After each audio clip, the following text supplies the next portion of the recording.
ගෑල්ලමන්ගේ තියෙන ලොකු අවුලක් තමයි මේ.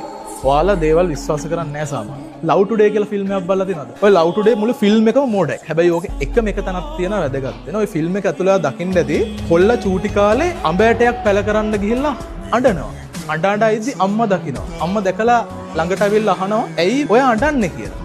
ඊට කොල්ලා කියනවා මේ මම මේ අඹ පැලේට වතුර දානවා, පොහොර දානවා, කරන්න පුළුවන් ඔක්කොම කරනවා. හැබැයි මේක කවදාවත් පැලවෙන්නේ නැහැ කියලා. ඒතර අම්මා අහනවා කොහොමද ඔයා මේ අඹ පැලේ පැලවෙලාද නැද්ද කියලා චෙක් කරේ කියලා. කොල්ලා කියනවා හැමදාම මම මේක හාරලා බලලා අඹයට එළියට අරන් බැලුවා කියලා. ඔයාගේ දේවල් හැදෙනකොට ඒක හාර බලන්න යන්න එපා. එහෙම කරොත් එහෙම සමහරවිට අර විශ්වාසය, ආදරය වගේ දේවල් හැලවෙන්නේ නැහැ. ඔයාලට සමහර දේවල් වලට ඒ විදිහට තියෙන දේවල් චුට්ටක් බලන්න ඉන්න වෙනවා. ඉතින් සමහර ලාවට එහෙම වුණාට පස්සේ ඔයාලට චීට් කරන්න පුළුවන්.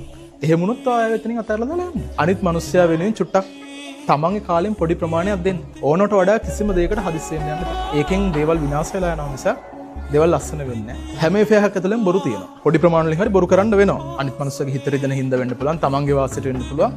හැබැයි බොරු කරනකොට බොරුවේ සීමාව කොතනද කියලා මාක් කරගන්න.